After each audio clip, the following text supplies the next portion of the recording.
Welcome to another episode of Prime Book Summaries, where we explore impactful books that can transform your life.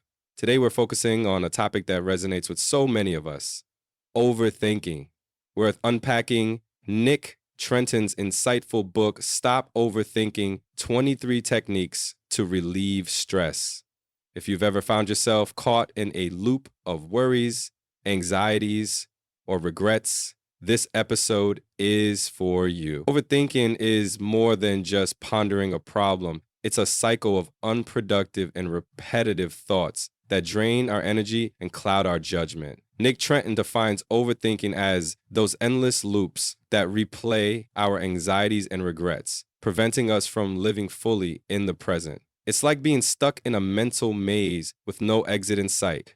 Physically, overthinking can manifest in headaches, fatigue, and even insomnia. It takes a toll on our bodies because our minds are in overdrive. Socially, it can lead to isolation and irritability. We might withdraw from friends and family or snap at those we care about because we're so consumed by our internal dialogue. But why do we overthink? Trenton connects it to our innate fight or flight response, a survival mechanism that's become hyperactive in our modern lives. In prehistoric times, this response was crucial for reacting to immediate dangers, like predators. Today, however, we're rarely in life-threatening situations, yet our bodies react as if we are. The constant stimuli and pressures of modern life keep us in a state of chronic stress. Trenton doesn't just highlight the problem, he offers practical, actionable solutions. He breaks down techniques for managing stress before it escalates, during moments of acute anxiety, and after stressful events have passed. He also delves into long-term mindset shifts that can rewire our approach to stress and overthinking. One of the key strategies he presents is proactive time management.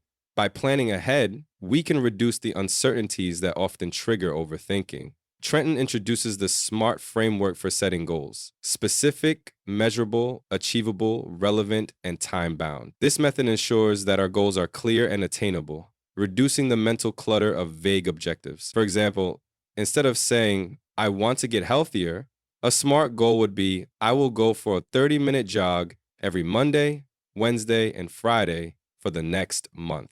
This goal is specific and measurable, making it easier to focus and less likely to provoke overthinking. Scheduling regular breaks is another crucial aspect. Our brains need downtime to recharge.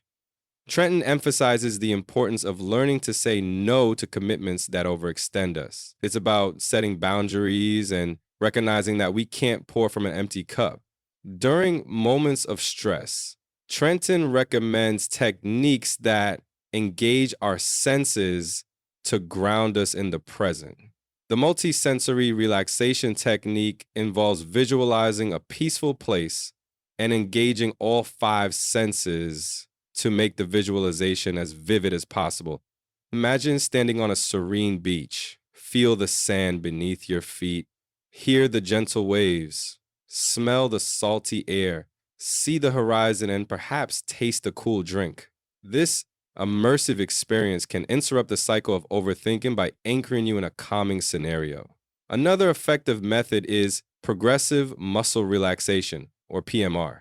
This technique involves tensing and then relaxing different muscle groups in the body. By systematically focusing on physical sensations, we can shift attention away from anxious thoughts. It's a practice endorsed by many psychologists and has been shown to reduce physical symptoms of stress. Acknowledging our feelings is also vital. Rather than suppressing emotions, Trenton encourages us to accept them without judgment. He reminds us of the saying by Carl Jung, "What you resist persists." By facing our emotions head on, we can process and move past them more effectively. Considering the long-term consequences of our worries can also put things into perspective. Will this issue matter in a year or even a month? Often, the answer is no, and realizing this can diminish the power that overthinking holds over us. Cognitive behavioral therapy, or CBT, is another cornerstone of Trenton's approach. PBT helps us identify and challenge cognitive distortions, unhelpful thinking patterns like catastrophizing or overgeneralizing. For instance, if we fail at one task and conclude that we're failures in all aspects of life, that's a cognitive distortion. Keeping a thought journal can be instrumental in this process. By writing down our negative thoughts and then examining them critically, we can begin to replace them with more balanced perspectives. It's about shifting from, I'll never get this right, to, this is challenging, but with effort, I can improve. One of the techniques for acute anxiety is the 5-4-3-2-1 grounding exercise. This method brings attention to the present moment by identifying 5 things you can see, 4 things you can touch, 3 things you can hear, 2 things you can smell, 1 thing you can taste. By engaging our senses, we disrupt the anxious thought patterns and anchor ourselves in the here and now. At their stressful event, reflection is key. Trenton suggests journaling to process what happened, what we felt, and what we can learn from the experience. Finding positives, no matter how small, can help reframe our mindset. Using mantras or positive affirmations reinforces this shift. Phrases like, I am capable of handling whatever comes my way, can build resilience over time. Visualization isn't just for athletes preparing for a big game. By picturing ourselves succeeding or coping well in stressful situations, we can boost our confidence and reduce anxiety. It's a technique supported by sports psychology and can be applied in everyday life. In terms of long-term strategies, identifying our triggers is crucial. What situations or thoughts lead us into overthinking? By recognizing patterns, we can anticipate and prepare for them. Challenging negative beliefs about ourselves is also essential. If we hold the belief that we're not good enough, we'll interpret events through that lens. Changing that belief to, I am continuously growing and learning, can transform our outlook. Trenton also advocates for doing the opposite of what our anxiety dictates. If overthinking makes us want to avoid a situation, gently pushing ourselves to engage can break the cycle. It's about proving to ourselves that we can handle discomfort. Positive affirmations play a significant role in reshaping our self-talk. Repeating statements like, I trust myself to make good decisions can reinforce a healthier internal dialogue. Living in the present moment is perhaps the most profound lesson in the book. Mindfulness practices, such as meditation or mindful breathing, help us focus on the now rather than ruminating on the past or worrying about the future. As the philosopher Lao Tzu said, if you are depressed, you are living in the past. If you are anxious, you are living in the future. If you are at peace, you are living in the present.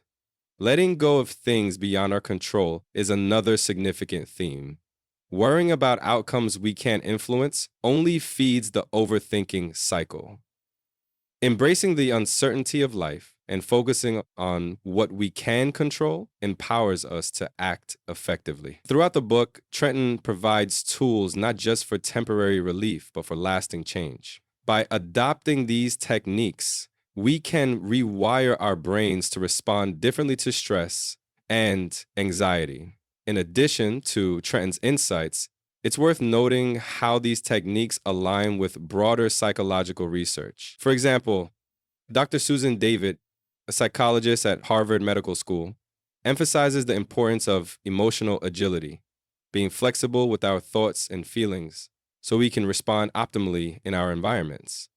This concept complements Trenton's advice on acknowledging and processing emotions. Moreover, practices like mindfulness have roots in ancient traditions, but are supported by modern science. Researchers like Dr. John Kabat-Zinn have demonstrated that mindfulness meditation can reduce stress and improve mental health. It's also helpful to recognize that overthinking is a common human experience. Even highly successful individuals have faced it. The difference often lies in how they manage it.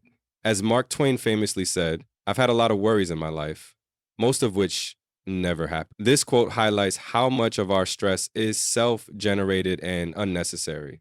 In wrapping up, Stop Overthinking 23 Techniques to Relieve Stress is more than a self-help book. It's a practical guide to reclaiming mental peace. Nick Trenton equips us with tools to break free from the chains of overthinking, encouraging us to live more fully and authentically. By implementing proactive time management, engaging in techniques during stress, reflecting afterward, and adopting long-term mindset changes, we can transform our relationship with stress and anxiety. It's about taking small, consistent steps toward a more mindful and balanced life. Thank you for joining me on this exploration of Nick Trenton's valuable work. Remember, the journey to a calmer mind begins with a single thought, one that you choose deliberately. Until next time, take care of yourselves, and may you find peace in the present moment.